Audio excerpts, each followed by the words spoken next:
Akademisi yang menghina kepala negara, bajingan dan tolol. Menurut lu tuh penting gak sih kita ngebahas hal itu? Penting-penting aja sih menurut gua. Gimana ya? Namanya akademisi kok ngomongnya bajingan tolol. Ya, mungkin karena dia ngerasa, oke, gua dari sisi akademisinya. Gua ngerasa kalau kepala negara kerjanya nggak bener. Ya dikritik lah. Dikritik melalui pekerjaannya, bukannya di kata-kata seperti itu. Lah, tapi gue udah gregetan banget, makanya gue hina. Namanya akademisi, lu kan lebih ngerti caranya untuk mengkritik dengan baik dan benar. Kalau lu nggak terima, ya lu empat mata lah. Kirim surat ke istana. Tapi kayaknya gue nggak bisa dipenjara deh.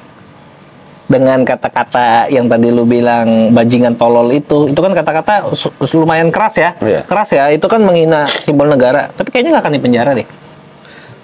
Perkara penjara atau tidaknya gue nggak ngerti ke arah sana karena kan itu hukum ya. Tapi menurut gue seperti ini loh. Ini pandangan gue. Gue nggak bicara kepala negara terlalu tinggi, terlalu jauh.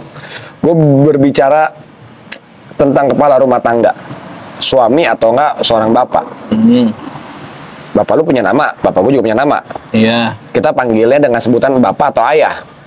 Iya. Secara negara disebut dengan kepala negara. Kepala keluarga. Itu pekerjaannya. Bukan pekerjaan, kepala keluarga karena kan sebutan, iya kan. Yeah. Secara negara diakui kepala keluarga kan. Iya, betul. Iya kan? Kepala keluarga lu tolol dah, nggak bisa kerja. Ya berarti lu ngina bapak gua. Nah, Personal dong jatuhnya. lu kesel nggak? Ya kesel lah. Ya berarti wajar dong kemarin ada gejolak dari masyarakat kalau itu tuh wajib dipenjara. Sekali lagi gue nggak konsen ke antara penjara atau tidaknya. Menurut gue seorang akademisi yang mana namanya orang pintar, yang akan jauh lebih pintar dibandingkan kita, apalagi gue. Tapi gue hanya berpikir gitu. Saat gue nggak berbicara tentang kepala negara, gue hanya berbicara tentang kepala keluarga. Kepala keluarga lu, gue tahu siapa. Gue tahu nama kepala keluarga lu. Gue bilang kepala keluarga lu tuh tolol, nggak bisa kerja, nggak bisa ngasih nafkah yang cukup. Ya pasti gue emosi lah. Lu sebagai anak gimana? Ya gue pasti marah. Karena apa? Lu Kan gue nggak nyebut nama bapak lu. Ya, Gue cuma ngomong kepala negara, kepala keluarga bapak lu.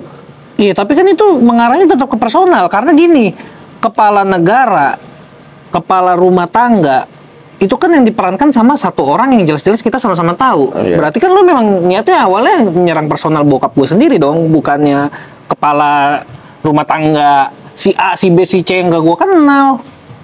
Ya iya, tapi di sini kan disebutkan oleh beliau bahwasanya kepala keluarga itu hanyalah fungsi.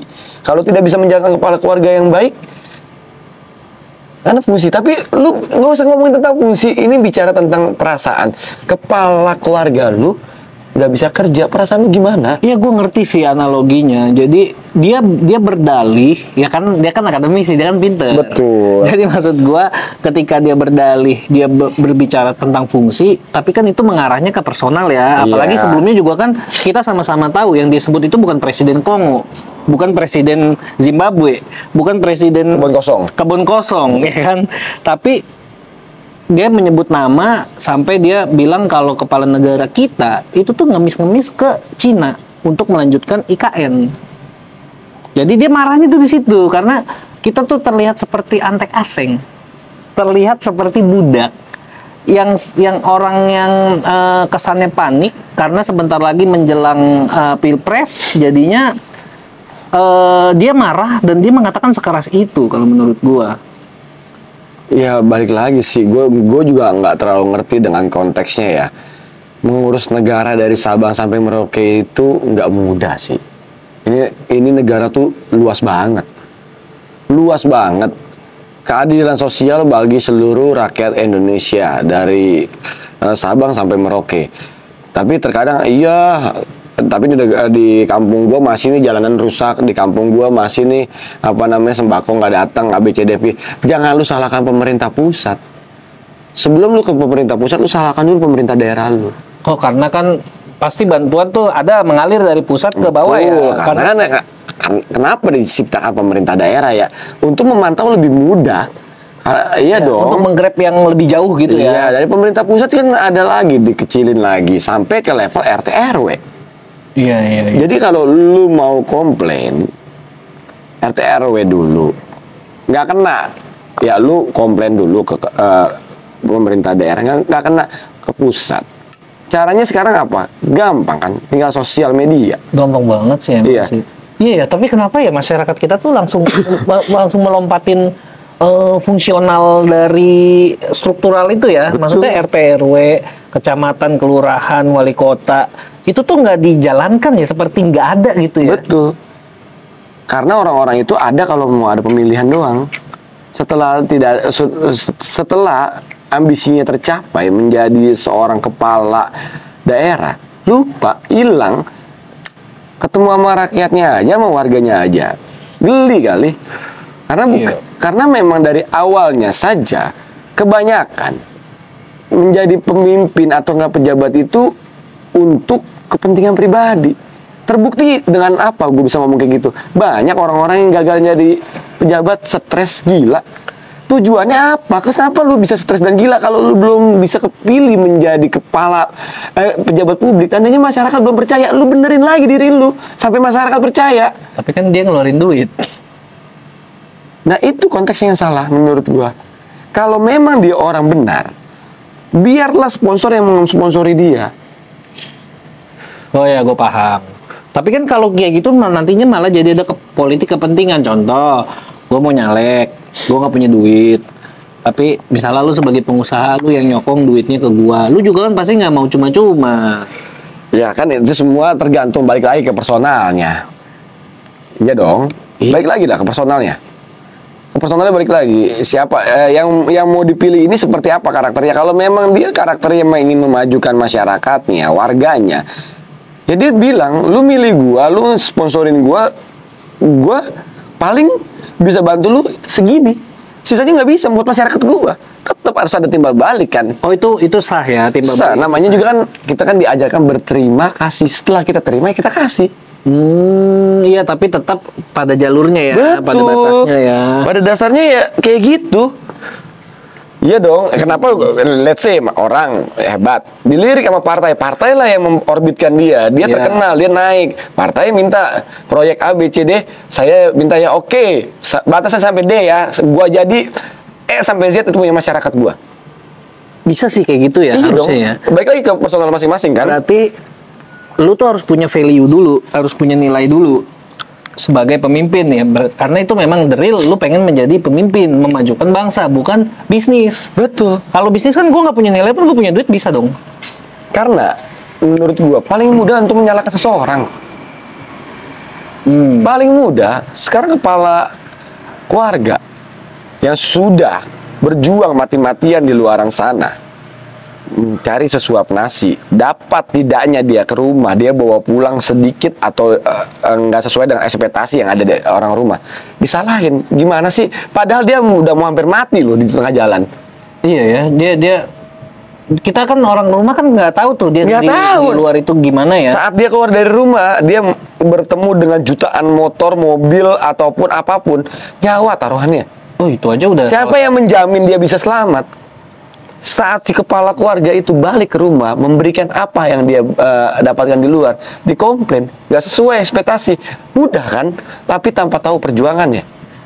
Tapi itu memang gak akan kepikiran sih. Misalnya nih seorang istri, suaminya keluar, itu gue juga maksudnya gak akan kepikiran kalau misalnya ada resiko itu ya. Iya, resiko itu pasti ada. Namanya lu di jalan, lu nya hati-hati bisa aja datang dari orang lain ya. Benar, itu kan resiko. pada dasarnya memang takdir juga sudah diatur, kematian pun sudah diatur kan. Tapi kan kita berpeluang lebih besar dibandingkan istri yang di rumah.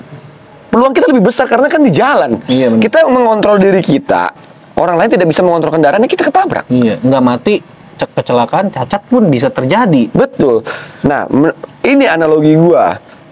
Istri itu adalah warga, masyarakat. Dan kepala keluarga itu adalah kepala negara. Ya dong, saat kepala negara mati-matian berjuang di sana di sini dan dia bawa pulang hasil yang tidak maksimal, misalnya Yang Karena bukan maksimal, nggak maksimal. Karena kan kita nggak bisa tolak ukur maksimal atau enggaknya ya. Karena bukan tidak sesuai ekspektasi. Iya, tidak sesuai ekspektasi. Karena memenuhi semua ekspektasi warganya itu sudah tidak mungkin. Menyenangkan semua orang itu sudah hal yang tidak mungkin. Oh, nggak bisa. Nabi, Iya kan? Nabi aja banyak yang nggak suka. Nah, makanya dari itu bagi orang-orang yang nggak suka, kan dia akan mengeluarkan statement. Ya, tolong dijaga. Iya, karena statementnya. Karena ngomong memang gampang ya. Karena ngomong memang gampang, praktek di lapangannya itu yang susah. Kenapa banyak orang-orang yang nggak bisa menembus suatu peraturan-peraturan dari pendahulu-pendahulu kepala keluarga sebelumnya? Karena sudah ada beberapa pangkat-pangkat di sana berlapis-lapis. Iya, Karena yang sekarang bisa ngejebol. Itu kan tandanya effort yang sudah dilakukan. Iya dong. Contohnya Freeport. Iya kan? Blok Rokan, Pertamina. Itu kan sudah berhasil. Ya diapresiasi. Oh, kalau kayak gitu mah nggak dilihat pasti. Karena tadi gue bilang, semut di seberang sungai akan lebih terlihat jelas dibandingkan gajah di pelupuk mata. Tapi iya sih, gue juga kadang juga sebagai manusia ya, kadang gue juga begitu. Gue belum tentu bisa melakukan, tapi bacot gue tuh udah kemana-mana. Cuman boleh dong kalau kita ngomong, cuman harus dijaga gitu kan. Iya boleh, memang negara kita negara demokrasi, bebas berbicara, bebas berpendapat, tapi pada jalurnya. Nggak boleh kebablasan, apalagi ini merupakan simbol negara. Dan notabene yang ngomong keluar dari mulut akademisi, bukan orang nggak sekolah loh. Bahkan dia bisa menjadi pengajar loh, memberikan contoh ke mahasiswa-mahasiswanya dong. Iya. Bahaya sih emang. Bahaya. Menurut gue sih bahaya. Nggak bisa. Memang ada yang pro dan ada yang kontra, itu wajar manusia. Memang hidup itu selalu plus minus, ya kan. Pro, lu sampaikan dengan pro yang baik. Kontra pun lu sampaikan dengan yang baik. Nggak ketemu. Lu orang akademisi, katanya lu punya akses kan. Dan si akademisi ini dekat dengan anaknya. Kenapa? Nggak langsung ngobrol sama bapaknya. Kenapa sih saya bisa kritik ya saya langsung? Gua rasa dia bisa. Karena akses dia pasti jauh lebih lebar dibanding masyarakat biasa. Iya. Ya kan? Iya kenapa ya? Kenapa ya dia nggak bikin jalur diskusi terbuka gitu? Iya, atau bikin jalur diskusi terbuka yang bisa masyarakat akhirnya mengerti. Nah, masyarakat juga ikut tahu ya. Betul. Jadi permasalahannya gimana? Pada dasarnya yaitu ilmu yang kita punya itu untuk kepentingan banyak orang atau untuk kepentingan pribadi yang kita kamuflasekan untuk banyak orang. Hati-hati. Jangan-jangan gara-gara nggak dapet ini kali ya, jatah kali ya. Nggak ngerti lah gua. Pokoknya hati-hatilah sama ilmu yang kita punya. Karena ya ilmu itu kan titipan. Diberi. Bukannya karena kita, ya benar karena kita belajar, tapi kalau yang di atas nggak mau memberi ya nggak akan terjadi. Diizinkan untuk bisa. Setelah itu lu mau bawa kemana ilmu ini? Berarti itu kita pilih sendiri ya. Kita yang menentukan itu. Dan ya setiap tindakan pasti ada konsekuensinya, baik yang itu pro maupun yang kontra. Makanya yang tadi gue bilang, pro dan kontra utarakanlah dengan baik.